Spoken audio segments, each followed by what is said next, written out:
Here's another show you can enjoy in the True Story FM family of entertainment podcasts. What's up, Supernatural superfans? I'm Chrissy Lenz. And I'm Nate McWhorter. And we're the host of Gang That Drink, a supernatural drinking game podcast.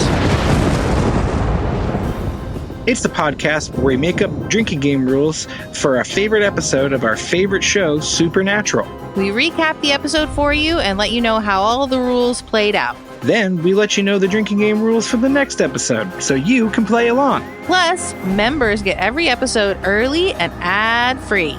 With some extra bonus content chit-chat at the end of each episode as a member exclusive. So download Gank That Drink, a supernatural drinking game podcast wherever the finest podcasts are available.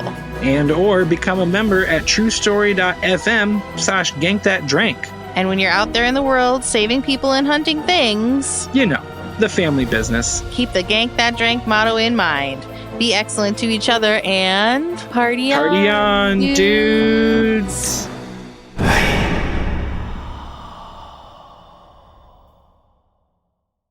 Ever wonder where the devil got his horns? How about those cloven hooves? Or that pitchfork? Wasn't he an angel? No, he was a snake. No, he's the great red dragon. No, he's the beast. He's the prince of this world. Prince of darkness. Well, he's the prince of darkness. Good morning, star lovelies. One of my names is Lester Ryan Clark. And I sometimes go by Keenan Diaz. And we're the hosts of the brand new podcast, The Devil's Details. What comes to mind when I say Lucifer? How about Satan? What about just the devil? How did the big bad of the Western world end up with so many faces? Join us as we dig up, decipher, and deconstruct the devil's many forms throughout history. Take a guided tour with Dante through the 9 circles of hell. Or revisit Satan's angsty bad boy years in Paradise Lost. Learn the ins and outs of a Faustian contract. Easier than a 1099, but with a hell of a lot more fine print. Slither on over to The Devil's Details on True Story FM and join us in the diabolic discussion. Love and hisses. Mwah! Didn't Al Pacino play him in a movie? Are you sure that wasn't Robert De Niro? I could have sworn it was Tim Curry. That was Elizabeth Didn't he go down to Georgia at some point?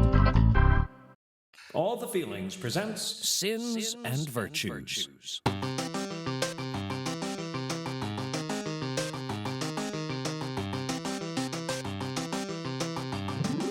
This episode, Chastity.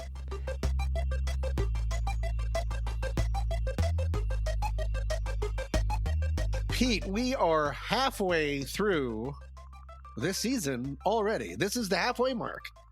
Last time was what? Wrath? Oh, and then we're really turning things on its head because today, Chastity, Pete, it's like the sweetest, the most demure of all of these things. Did you know much, before we get to Robot, did you know that much about the idea of chastity going into this?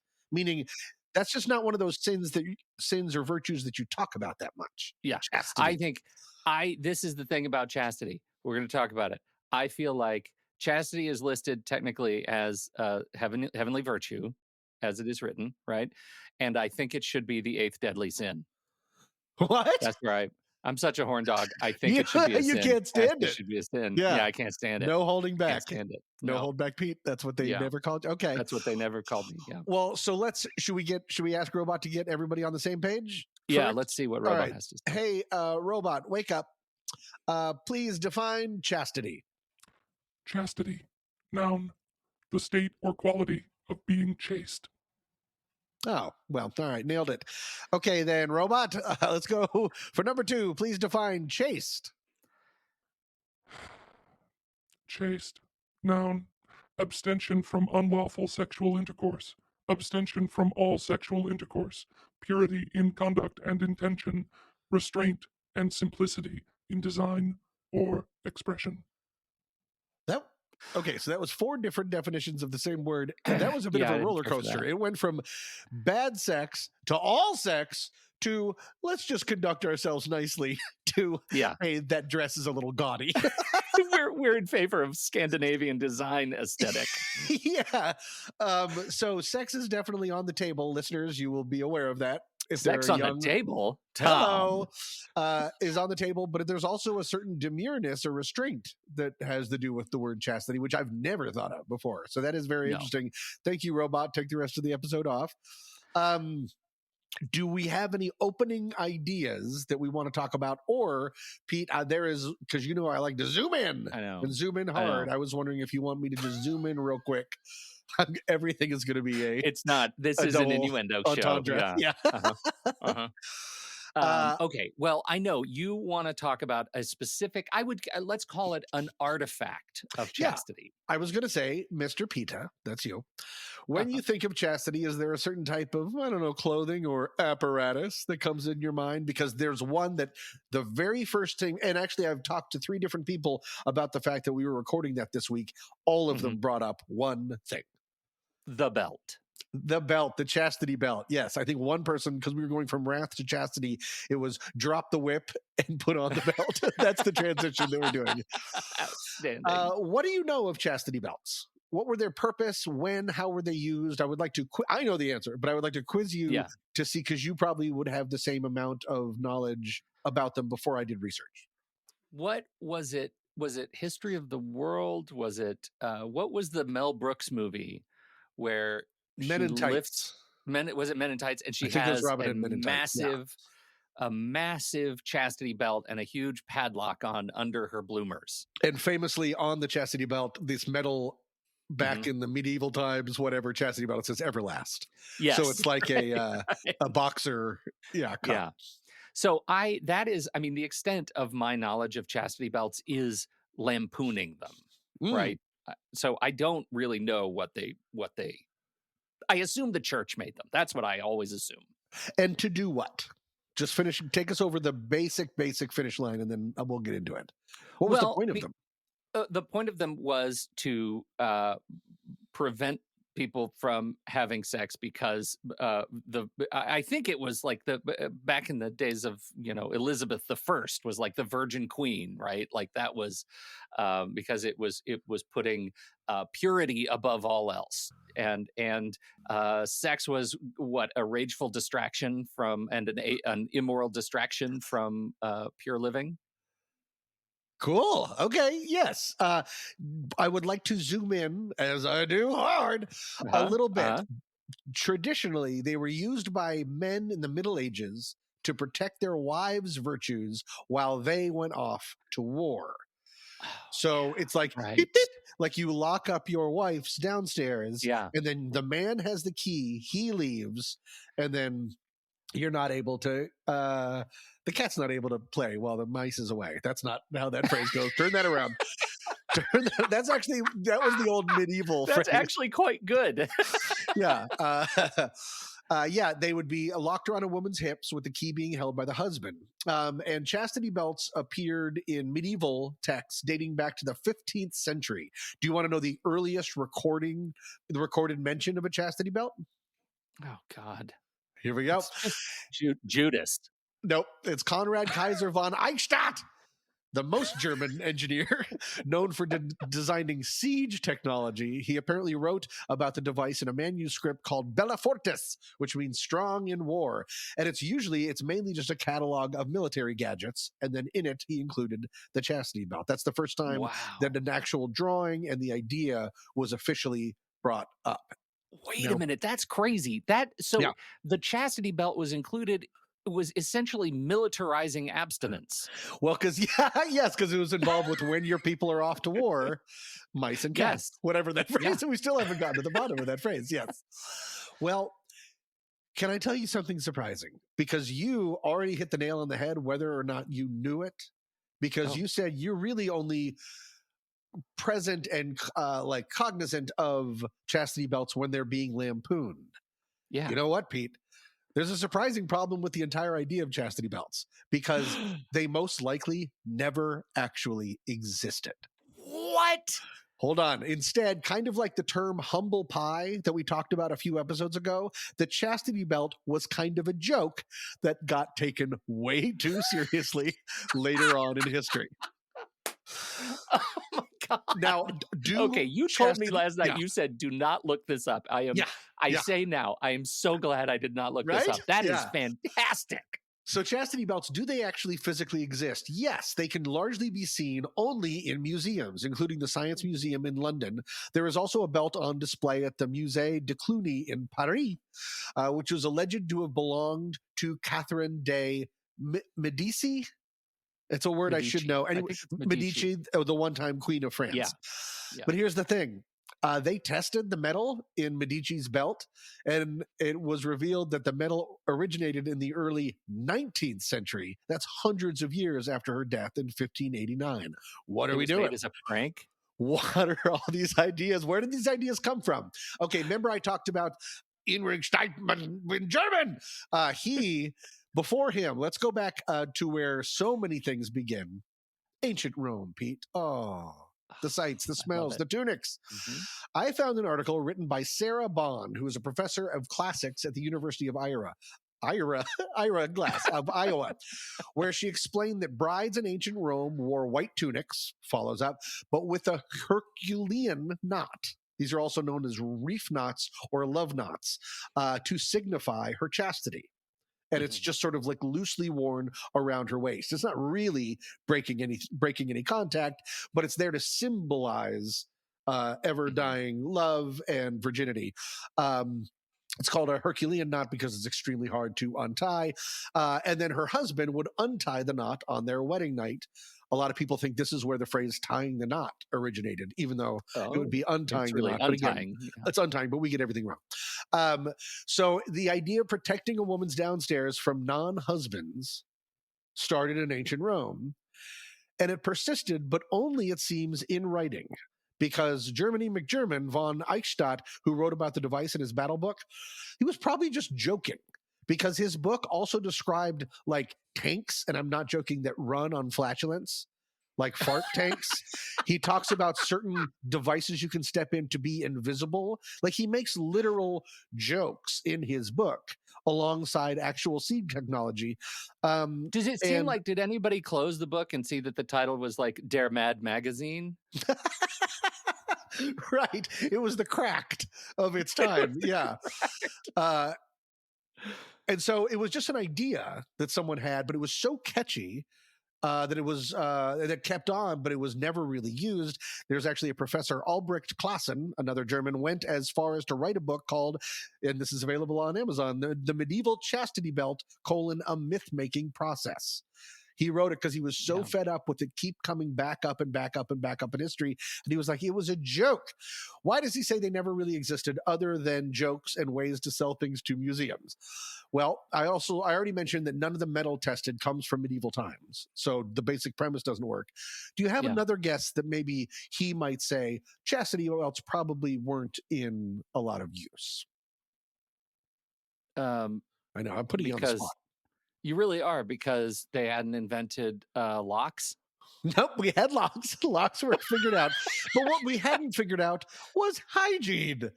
Wearing a big hunk of metal on your downstairs was incredibly hygienic and fatal. We weren't good at the sniffles back then. We certainly weren't good. Let alone UTI. Yeah, we didn't have cranberry juice.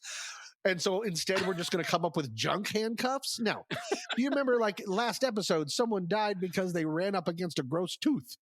And you think that putting metal is going to solve the problem? Even the British Museum has come out on the subject. The British Museum has a number of different chastity belts in their collection. They say, quote, "It is probable that the great majority of examples now existing were made in the 18th and 19th centuries as curiosities for the prurient or as jokes for the tasteless." Ooh, British Museum out. Snap. So British Museum. Yeah. And then they took their little crustless sandwich and strode away.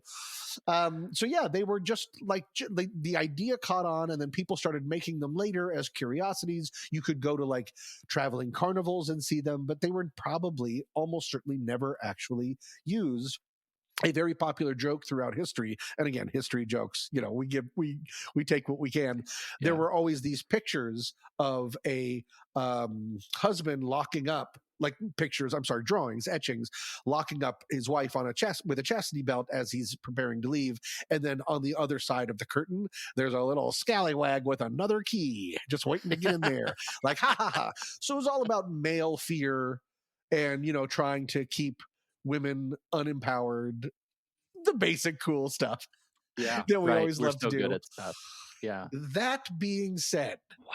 and I want there to be a new theme song or something where we turn the tides and say, that being said. Do you think that's a good turn? I like that. I do. That I being love said, it. We need a new logo, some new art.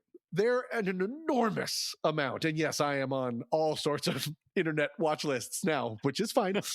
There are huge amounts of devices related to chastity belts on the market today.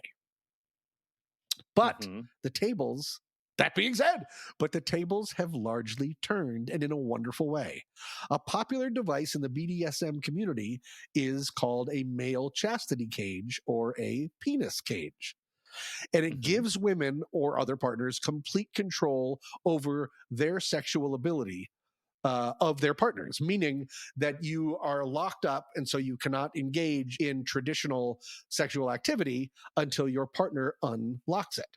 There, for the lockee, there is a masochistic thrill in it. It can also create very non-sexual feelings that are also important in relationships, I have read, like trust and vulnerability. Most important, wait, that's good. I have read. It's like, Well, I don't know. I don't know about trust and vulnerability, but I've heard it's important in relationships. Oh, I meant I've read from the community. I'm not personally in the BDSM community, but I've been trying. I've been leaving voicemails. Yes, no, the vulnerability. I think I saw a pamphlet that that intimacy and vulnerability is important with loved ones. But no, so the cool thing about it is something that A, was even a joke, but B, if it wasn't a joke, it was based in taking away power from women. And I'm just going to lean on women right now. Instead, now is being used to empower them, to have them be in charge. And I actually do know someone in the BDSM community who has used they also call it a cock cage, and they love it. It makes them feel very special and valued, and they have so much trust for their partner. So women, they get knocked down, they just keep getting back up again. They are the tub thumpers of history, and we love them for it. And that is the shirt. Women, the tub thumpers of history. The tub thumpers of history. Like a phrase that no one understands. And then on the back, really small, it just says, whiskey drink? And everyone's like, what are you doing? No one remembers that song. So thank you, women. You will always have to keep. I'm going to do that for real. Women will thank me. So yeah, that's chastity belts, the thing that wasn't a thing and now is a thing. And I love it.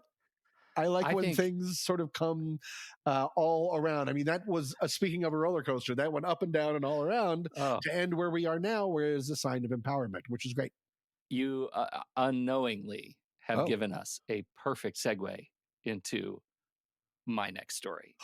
Peter, I can't wait to share. Tell. Are you ready? Ready. Hold on, I'm locking myself up.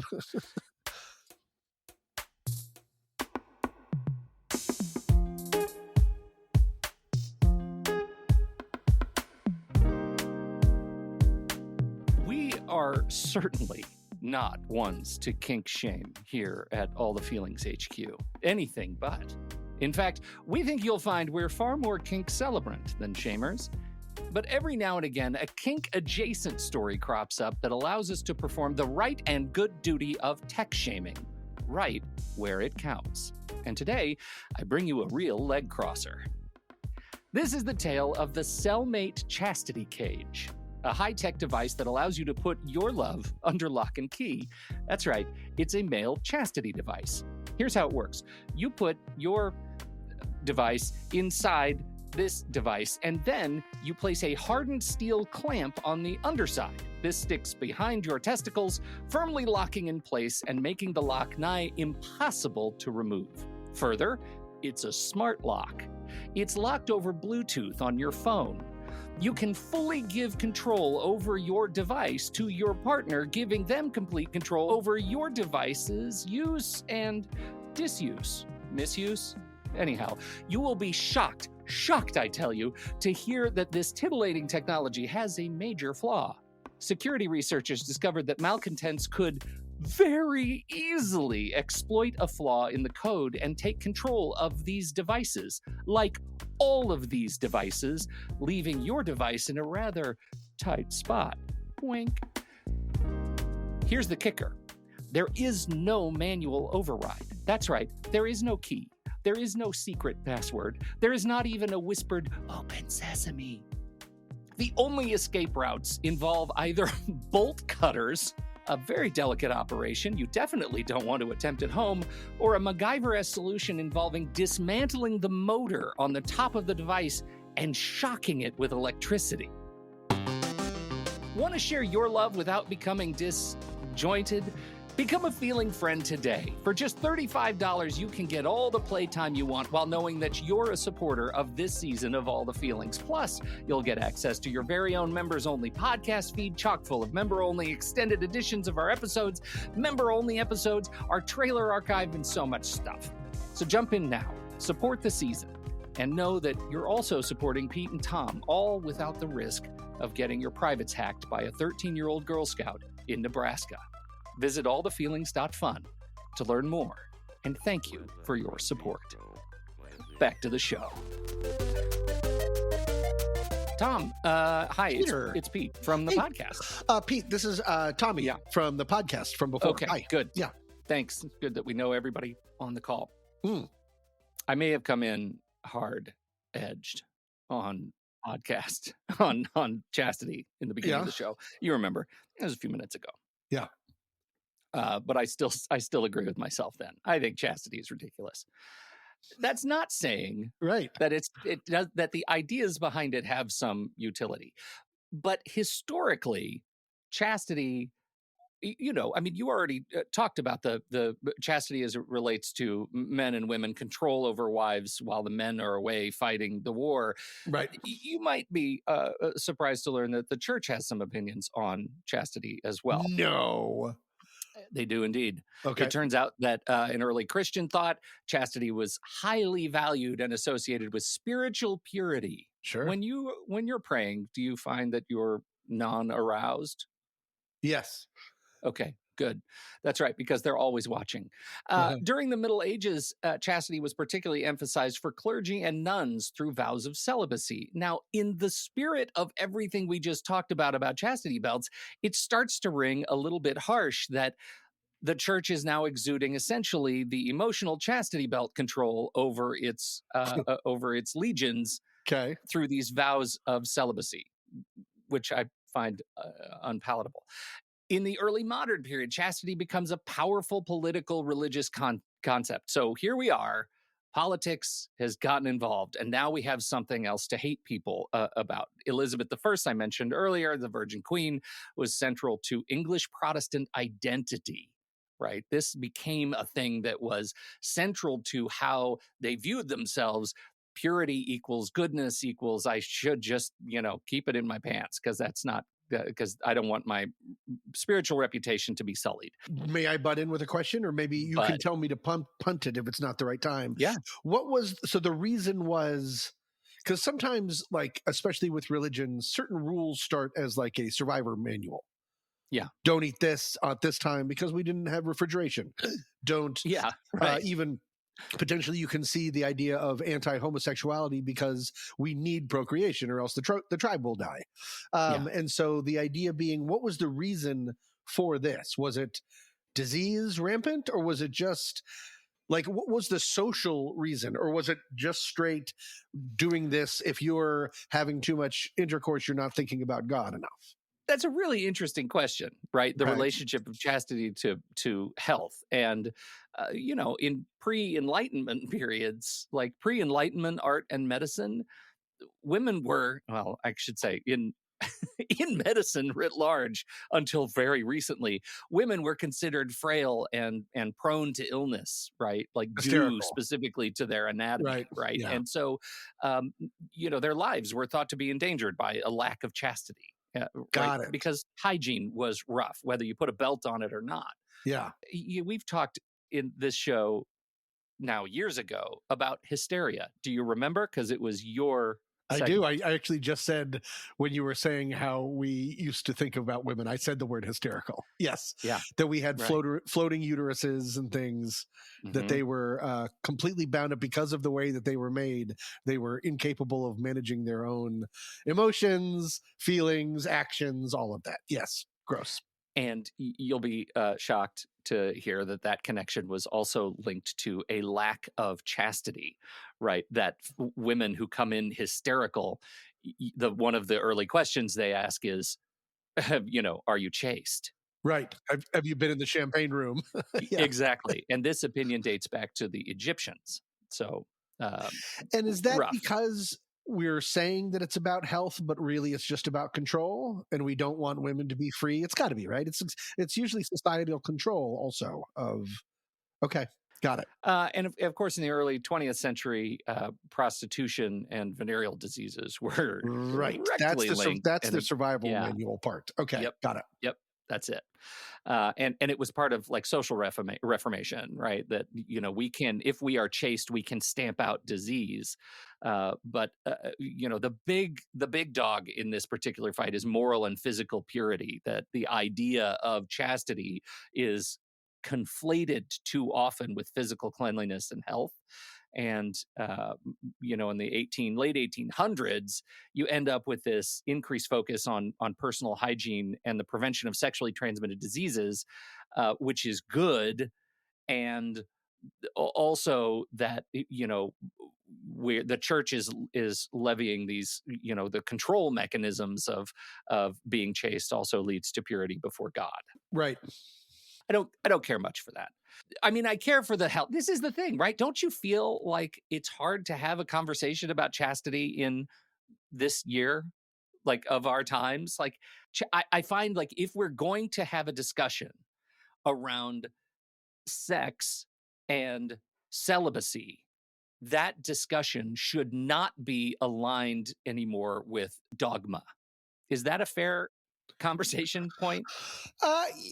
Yeah. I mean, the dogma's dogma. It is the rules for people that believe in it, and so I don't know if you can take it completely out of it. But I mean, there was talking about in like when I was in, where would it have been? High school, college, probably, or maybe way after. I'm bad at timing, but there was that whole resurgence of the purity movement. Mm-hmm. And that was with young people, famously, like the Jonas Brothers all wear purity rings and then stopped wearing them at some point, which is totally fine. But yeah, I mean, they have these resurgences sometimes. Mm-hmm. And unfortunately, that can lead to, I'm always so fascinated by the how we try to approach abstinence with youth and how it doesn't necessarily work. That the idea of just doing that versus providing safe contraception, things like that, might attack certain ideas better. But yeah, that's not chastity though. That's enabling. So I'm not sure. Right. And I feel like any discussion that makes people feel bad about themselves is the wrong discussion to have. Like to say that your sexual feelings are not moral feelings, and that makes you a not good person. You need to strive to have better feelings, cleaner feelings. Then that doesn't feel like the way to enable young people and old people to feel good about themselves, their bodies, their relationships with each other. Sure. So that's a thing I struggle with. And who do you think of when you think of somebody who's just really nailed the right reason to not have sex? Nailed the right reason. Octomom? Is she still in the news? Nope. That's not an it. Old reference. I don't know. I'm freezing up. Can you give me a clue or just tell me a good clue would be the Go answer. ahead. Yeah. Yeah, that's the best clue. I'll just say that you don't have to put out the red light. Sting. Don't you think? There's a guy who knows why not to have sex, and that is because of Tantra. And so I decided to go down a little bit of a sidebar on what's Tantra all about anyway. Yeah, what is it? All I know is it seems to be long. Yeah, right. So Tantra relates to different approaches to sexual energy, right? Okay. So when you look at Tantra and chastity, they both involve the management of sexual energy in different ways. So Tantra practices on focusing and harnessing and redirecting sexual energy for spiritual purposes. Largely, it's another spiritual practice. While chastity involves taking that spiritual energy and swallowing it, right? Stamping it down. Tamping it down, right? And abstaining from activity or sexual release, orgasm, that kind of a thing, right? So one is redirecting it, one is turning it off like a light switch. Okay. Exactly. Tantra and Tantra is that has this aim toward physical and psychosocial and spiritual growth and enlightenment. Like that's the idea. And these practices, according to Sting, seeks to unite the physical and the spiritual aspects of being. And chastity, again, especially in religious contexts, aimed for cleanliness and purity, cleansing all of those feelings and not having a relationship with it. Now, this is where Sting is a role model for all. Some tantric practices involve delaying or avoiding orgasm to cultivate, to harness sexual energy. And that can go for days and days and days. Like if I take a vacation for a week and you just don't hear from me, there's a non-zero chance I'm trying something new. I'll be like, two things are happening. He's in a cave and he's trying something new. Yeah. So I think this is really fascinating because the ultimate goal of, I'm not going to say goal because I'm not a practicing tantric experientialist. Yeah. But it seems to me that one of the outcomes of tantric experience is a more enthusiastic orgasmic experience, right? You restrain for so long that it's just a much bigger sort of holistic experience. And chastity, again, does not. Says you're not leading to the big finale. There is no finale because there was no show, because the show was canceled. Got it. The show was canceled. Yeah, exactly right. Tantra is, the thing that's misunderstood about Tantra is that it's not always just about sexual practices, apparently. The reputation from Sting is that, because we get into the pop culture headlines of, Sting does this thing. And that was my memory of him in the 90s when this was like a 6-hour-long Tantra session. Yeah, and right. You're not actually touching each other or something. Right. And, and he's always dressed like his character in that first Dune. Yeah, he's always dressed like that first character. Yeah. Right. If you don't know what I'm talking about, look up Sting, David Lynch Dune, and enjoy your own Tantra experience. I will kill him. Yeah, no, that's totally it. So it's largely misunderstood, and I think by the same token, chastity, when you take it out of the spiritual context, out of the religious context, it does not have to be about complete abstinence, right? It's a really nuanced approach to sexuality and spirituality, and I think that's the important thing that gets lost. That everything just becomes black and white when you talk about chastity. You do or you do not, and if you don't, instead of you are pure, better. and if you do, right, and smarter. And the other piece of this is that there are many people out there writing about the idea of the death of chastity and what that does to our relationships, right? That there is this spectrum of childishness on one side, that if you are chaste, you are childish or childlike, right? Okay. And on the other side, there is hookup sex, right? That it is, you're the opposite of chaste. You're just hooking up for the immediate gratification. And it's very transactional versus emotional. Yeah, exactly. And there are many mental health professionals out there who are writing, and sex experts who are saying, look, maybe if you slow down a little bit and you build stronger emotional relationships under the guise of, or the definition of chastity, right? Be more chaste for a while, you will have better, more sort of soul fulfilling sex when you do. And that's the takeaway. But that's not related to dogma, right? That's related to emotional well-being and mental health. Right. And I think that's the important part, that this term that, Ron Rolheiser writes this term about, he says, there's a certain ennui and fatigue and an ultra sophistication that believes all taboos may be broken. And there's a vibrancy and happiness that's felt in keeping your shoes off before the burning bush. Note, in every one of these dualisms, chastity speaks for soul, for wisdom, for respect, and for happiness. A generation earlier, a renowned educator, Alan Bloom, writing out of a purely secular perspective, came to this conclusion. Looking at the bright, very sophisticated young students he was teaching, he concluded that the very unbridled sophistication they so prided themselves in, which he termed the absence of chastity in their lives, had this effect on their lives. It left them erotically lame.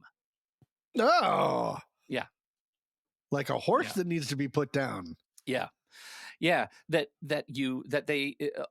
young people who engage in and don't have an understanding of a healthy relationship with sexuality and partners, end up being sort of erotically exhausted, and they become unable to do it with any fulfilling practice. Right. And then, I mean, the huge backlash, why we don't talk about purity culture anymore, is there was an enormous backlash from it, talking about that it was just shame-based.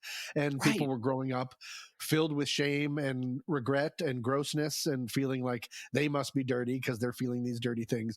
And yes, Erotically Lame is officially the title of my autobiography.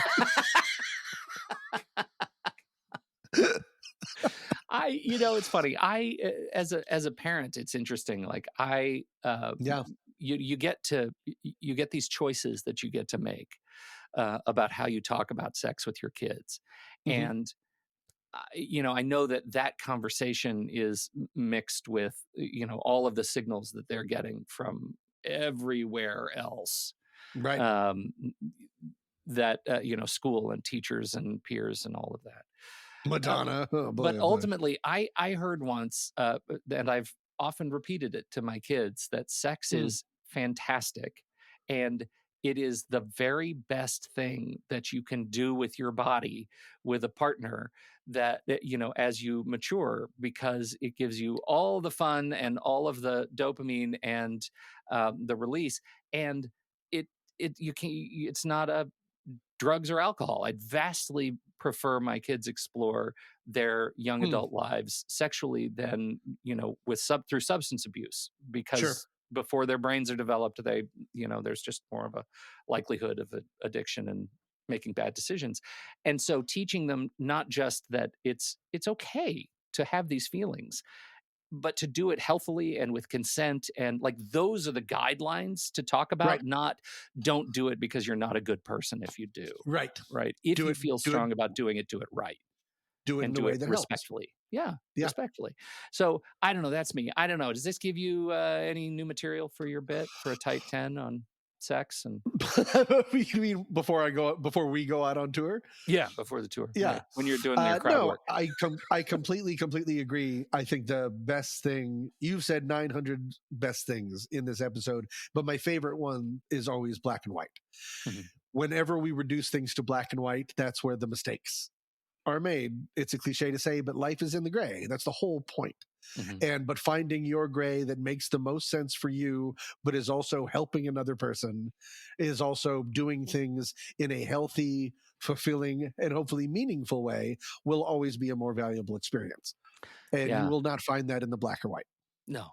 And you know what? Like it goes back to, I feel like you brought up purity rings, and I don't want it to seem like making a vow of purity is, or of chastity is the bad thing. It might be the right thing for you and your relationship. If it's the right thing for you, unless you're being pushed into it by your community. Exactly. If it wasn't your idea, or if it's peer pressure or your flock or your anything, if you're doing it just to be able to fit in with people, then that's not 100%. That's it. Yeah. It's like intermittent fasting. Then you wouldn't want to have sex all day. Right. Well, Sting would, apparently. I don't know what he's doing.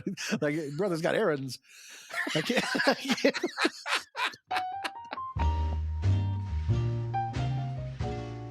Well, I'm happy on my own, making coffee just for one, and eating breakfast. Thank you all so much for joining us for this episode. This week's tune is Happy on My Own by Kyle Cox. Coming up next week. All of that was true. We are 8 years old. We are. Next week, so let's see, this was Chastity, showing a lot of restraint, and tomorrow we're loosening our belts, Pete, because next episode we are talking about gluttony. Oh. Unless you're a glutton for chastity. Right. I can't get enough of not doing stuff. Yeah. I thought you at first were saying a glutton for jazz, and I thought that was fun. I'm a real glutton for jazz. It's the notes they don't play. Yeah, so we're going to be talking about gluttony, which is exciting and already gross. Already gross. Yeah, the first thing I'm thinking of, nachos. Until then, I'm Pete Wright. And I am Tommy Metz III. Thank you so much for downloading. 6 down, 6 to go. We will be back next week with all the feelings, sins, and virtues. Well, I'm happy on my own, at least most of the time. I guess some of the time, maybe none of the time, I'm happy on my own.